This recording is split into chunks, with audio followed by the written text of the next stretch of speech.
ত্রয়োদশ জাতীয় সংসদ নির্বাচনের ভোট গ্রহণের সময় যতই ঘনিয়ে আসছে ততই রাজনৈতিক ও নির্বাচনী সমীকরণগুলো স্পষ্ট হচ্ছে। বিএনপি এরই মধ্যে নিজ দলের এবং ফ্যাসিবাদ বিরোধী যুগপৎ আন্দোলনের শরিক দলগুলোর জন্য ছাড় দেওয়া আসনে প্রার্থী তালিকা প্রায় চূড়ান্ত করেছে। তরুণদের নতুন রাজনৈতিক দল জাতীয় নাগরিক পার্টি এনসিপি বিএনপির সঙ্গে জোট বা আসন সমঝোতায় যাচ্ছে, এমন গুঞ্জন থাকলেও শেষ পর্যন্ত তার হচ্ছে না।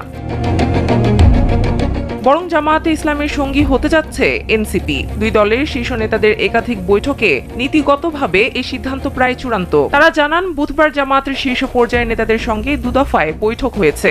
সভাগুলো থেকে জোটের বিষয়ে আলোচনা হলেও তা এড়িয়ে শুধু আসন সমঝোতার বিষয়টিতে নীতিগতভাবে একমত হয়েছেন দুই দলের নেতারা।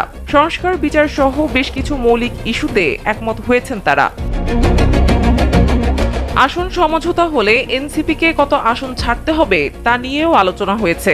বৈঠক সূত্র বলছে, এনসিপি অন্তত 50টি আসনের নিশ্চয়তা চায়, তবে জামায়াতে ইসলামী 30টি আসন দেওয়ার আলোচনা করেছে। বৈঠকে আসন সমঝোতার বিষয়টি চূড়ান্ত না হলেও 30 থেকে 50টি আসন এনসিপিকে ছাড়ার ইঙ্গিত পাওয়া গেছে।